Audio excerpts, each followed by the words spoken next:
Welcome to Facets of Affinity, your one-stop destination for all things love, engagement and weddings, sprinkled with a generous dose of sparkle. I'm your host, Irene, and I'm absolutely thrilled to be your guide on this fabulous journey. Join us as we explore the art of popping the question, the joy of saying I do, and everything in between. Welcome to Facets of Affinity. Welcome back to another episode of Facets of Affinity. Today we're joined by Matt from Encore Collective. Thanks for being here today. Thank you. Thanks for having me. So lovely to meet you. So today I really want to focus our discussion around capturing proposal content. Beautiful. My bread and butter. Yeah? Okay, great. Because I feel like it's becoming so much more popular and so much more necessary in the wedding process, really. What are your thoughts on that?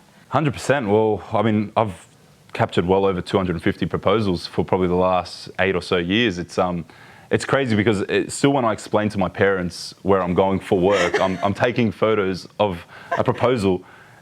Like people propose? It still bewilders them that people would capture that because it really is a new age form of capturing your proposal. Realistically, back when my parents proposed, there was definitely no cameras around, and it was definitely more of a sentimental, more of a private thing. But you know, as social media grows and as the world evolves, it just it's an ever-changing landscape. And I mean, I can't complain. I mean, it's filling up my wallet, so I'm happy with that. So you said 8 years. Do you feel like though it's become more popular in the last year or two, or has it been popular for that long? Definitely, I would say the emergence of things like TikTok and even short form content and people realizing they can make money off social media has definitely enhanced the growth of capturing proposals, because obviously that's the best type of content. People want to see behind the scenes. They want to see true emotion. They want to see real love. They're the best things that sell on the internet. So obviously, not to say that people that capture the proposal have it with a disingenuous intent, but obviously it has enhanced it within the last couple of years for sure. And you start to notice now, you know, people are spending a lot more on their setups. They're trying to think outside the box and get creative with their proposals. And obviously booking a photographer and a videographer to capture all of that is pretty important for them. And is that creativity up to you? Do they say, this is what I want, this is the day, this is the vibe, do it? Or do people come to you with like a mood board and a run sheet and, you know, micromanage it? So it's interesting. Obviously, it varies with the couple. You get so many couples that want to just do something that they've seen online, and there's nothing wrong with that. But I find I connect better with a lot of the couples, and you find the most genuine reactions come from the couples whereby the soon-to-be groom has a lot of sentimental value behind it. He's put a lot of effort into it. There's obviously generally a plan, but before they book me, he kind of knows what he wants to do. Don't get me wrong, there's a lot of couples out there where the groom will ask me, what are your thoughts? What do you think's good? I want to kind of propose at a beach setting or a city setting. I want it to look this certain way. And then, do you have any recommendations? But I always find that the best ones always have a plan beforehand. There's always a spot or a type of proposal that means something to them prior. And do you have a favourite? Have you had a favourite plan? I do. And he's actually an Affinity client, to be honest. So, and he won't mind me saying this. Alex 12 from the Tigers. He's an absolute legend of a guy, and to be honest, my favourite, that's definitely my favourite proposal. So it was during COVID, and so this is where it gets pretty funny with us, because we've been doing it for 8 years, and I'm quite young as well. I'm 24, so I've been photographing proposals since I was about 6. I'm trying to count. My first proposal I captured, I was 16 years old. I was in year 10. I know. Like crazy. Set up, or was it like a fluke? You were somewhere and you saw something. Well, that happening? was the first proposal I'd ever heard that had been captured, to be honest with you. So I was 16 years old, and in year 10, and I can't believe they trusted me with the biggest moment of their life. That's pretty Shout out Daniela. Daniela and Gabriel. So Alex's was cool, and because we've been doing this for 8 years or so, we've built up a bit of a reputation of going outside the box and going above and beyond the Call of Duty when it comes to even like costumes and where we where we can hide ourselves in the moment. So sometimes I'll be in a ghillie suit. I'll be wearing like a bush around me. I'll be wearing camo face paint if I have to hide in trees and stuff like that. Yeah. I go all out. Why didn't you come dressed like that today? Well, I've I've got one, and you won't mind me saying this because it's obviously the couple don't know that. I've got one in a restaurant in 2 weeks. Yeah. And I contacted the restaurant and I asked for a waiter outfit. So I'm going to be dressed as a waiter, right in the background with like a plate here, and then when it comes to the moment, I'll pull out my camera and I'll just be snapping. Goodness. But back to Alex's, which was really cool. Yeah. So he proposed at ACU. So that's obviously, for people that don't know, that's the university in Strathfield. And you'd think obviously an NRL player could have a massive setup, could have all the glitz and glamour of fireworks and all this kind of jazz. But he proposed at ACU with no setup and no backdrop. It was during COVID, so we had to think outside the box as to how to get Gabriella there to the university. So we came up with the idea that it was his proposal, his graduation photos, right? But because it was COVID, no one was there. Yeah. So what we did was we got my friend, we dressed him up in a graduation gown with a hat and a certificate. We printed off a fake certificate. No. And we got my backdrop, my camera umbrella and a tripod there. And I was taking photos of him before Alex and Gabriella walked in. So I said, okay, thank you, Patrick, next. And I said, oh, Alex, is that you? You're on the next on the boss? He goes, yep, coming in. Anyways, I said, oh, do you want to take a photo over here? He didn't have his gown on him, but I said, do you want to just take it with your partner? And he's like, yep, no worries. And then so we're pretending that we're taking the photos of him with his graduation with the backdrop, and she's all dressed up, all dressed nice, he's dressed nice.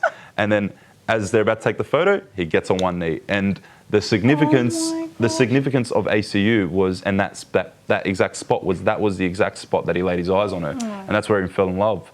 And the importance of that place and that moment, it was just unbelievable. Like, she started crying, he was getting emotional. I was actually crying. Like I don't cry often at proposals, but that one I was really crying because he had told me the story prior, and there was a lot of thought behind that proposal. Yeah. So that was definitely the most special one. That is so special. She would have been so caught off guard. I love that. 100%. And what do you think taking the perfect photo or taking the perfect video entails? Are there some non-negotiables to you to make sure it's perfect?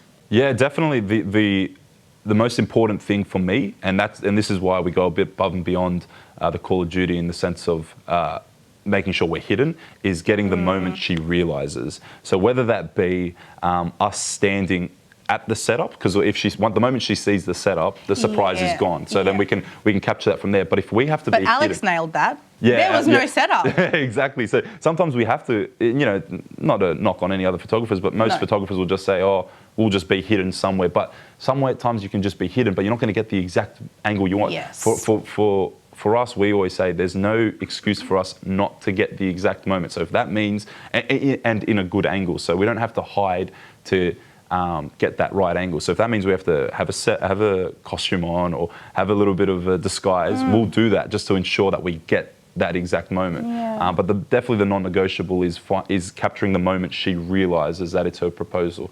So whether that be us standing behind the setup, or if I'm in a bush, whatever angle I have to get to the point where knows she's getting proposed to, that's the exact moment. And some people the couple will come together and then he'll propose with no warning in that lead up. I was going to ask you that because before you were using the word couple, and I was like, wait, do couples organise their proposal together? No, they don't. No, okay. You made me think, I'm like, are they coming together and then she's acting surprised? But no, so it's generally like. Yeah, I feel like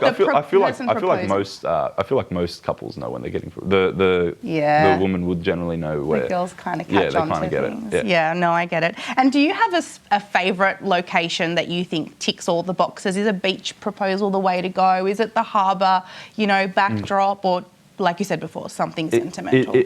100%. It's just always what's sentimental to the couple. Obviously, as a photographer, we generally hope for a clear sunny day and an outdoor setting. But at the same token, like we've photographed in many churches, many restaurants, low light, high light, daylight, whatever you want to call it. Do you offer wet weather alternatives to clients? Yeah, so I've got a few options. Obviously, for me personally, I don't mind if it's going to rain, and if it means that if that's the spot that they want, and if it's going to be outdoors, and they still want to go ahead with it raining, you're happy. I don't care. Yeah. Wet weather footy, just do whatever you got to do to get the job done. And if it means your camera gets wet, so be it. Because like a camera can be replaced, and a flash can be replaced, but like a memory's going to last forever. So if it means you're going to sacrifice your gear just to capture the perfect moment of someone else's life, it's like literally it's the biggest moment of those two people's lives, and they've trusted you to capture it. Yeah. So whatever it takes to get the job done, you just get it done. And they've chosen that place for a reason. Exactly. So I'll offer wet weather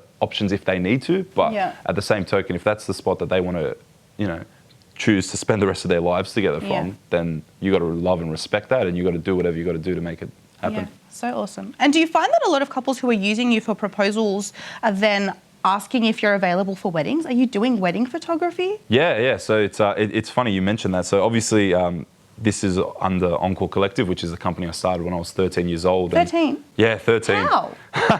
So is that another story? Is that another podcast? That's another podcast. Okay, maybe we'll... That's another podcast. So yeah, I started this when I was 13 years old. A lot of passion then. Yeah, definitely. Yeah. And but to obviously to your point before, they generally do, and it's crazy because we're the start of the wedding process, right? Like some people book the photographer before they even get the ring, or before they've even asked their partner's father for their hand in marriage. So sometimes they'll book us beforehand, and so that trust that we build with them from the very start generally flows on. We'll do generally their engagement party, the bridal shower, or sometimes we've been invited to the Bucks. Like that's happened a few times. And then generally... That editing process must be interesting. Definitely. My editor has a field trip editing those photos. Then we'll do like some, for some cultures they have like a pre-wedding party. Sure. So we'll do a pre-wedding party, and then they ask us to do the wedding. And so to your point earlier, we are actually opening up a company called Zazura Weddings, which is going to be a little bit separate to Encore, in the sense of we're only going to focus on weddings.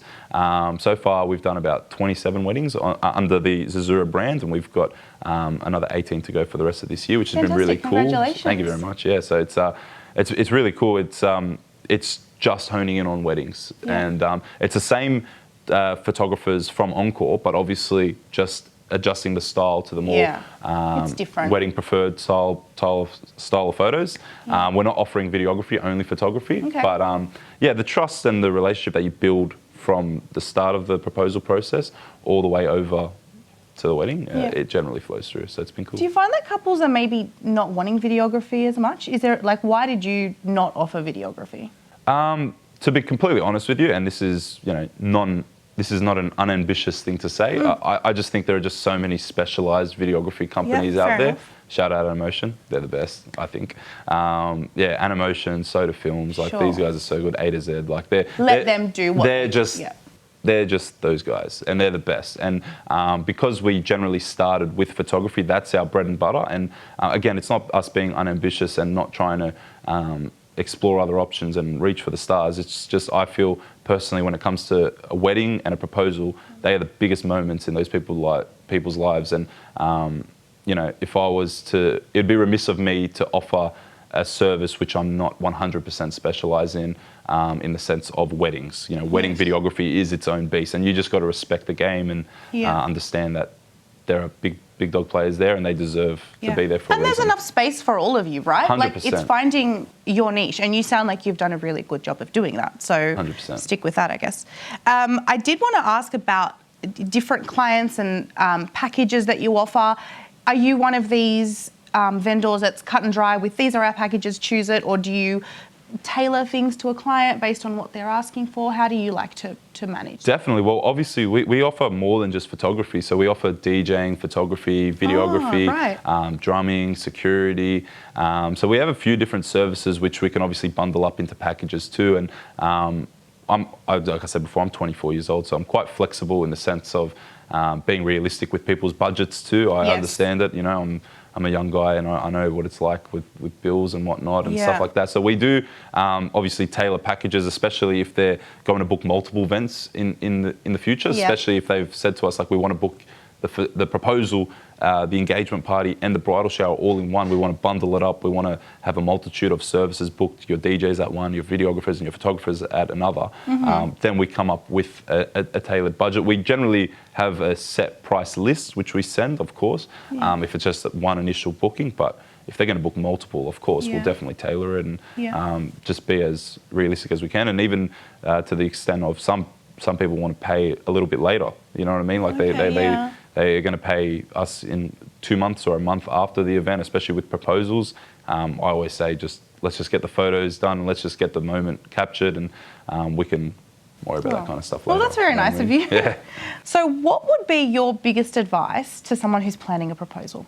Well, first things first, get your ring from Affinity. That's naturally. That's essential. Absolutely. Because Thank you. I've never shot a proposal with an Affinity diamond where they've said no. That's true. So honestly, from a proposal standpoint, and if guys watching this planning their proposal, thinking about proposing, it's really simple. Just keep it simple. Keep it sentimental. Keep it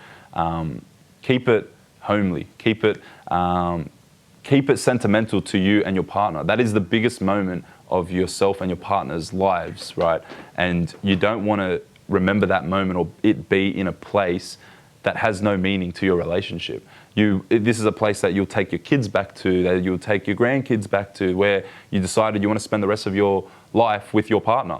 So it has to mean something, and it's got to mean something to your relationship. And I just think just keep it simple. Don't overthink it. Don't be too influenced by what you've seen online or what a friend's done or a recommendation. What means most to you is what's the best option for sure. And book Encore. And book Encore. Yeah, that's really lovely advice. I think I do agree with 100%. everything that you've just said. Thank you for joining us today, All Matt. good. Thanks for having us. It was so lovely to meet you. Lovely to meet you too. And you sound like such a wonderful young man. You've done such wonderful things. Congratulations. Thank you very much. Appreciate it. Thank you for joining us for today's episode of Facets of Affinity. We hope you'll join us in our future episodes where we delve deeper into all things love, engagement, and weddings, sprinkled with a generous dose of sparkle.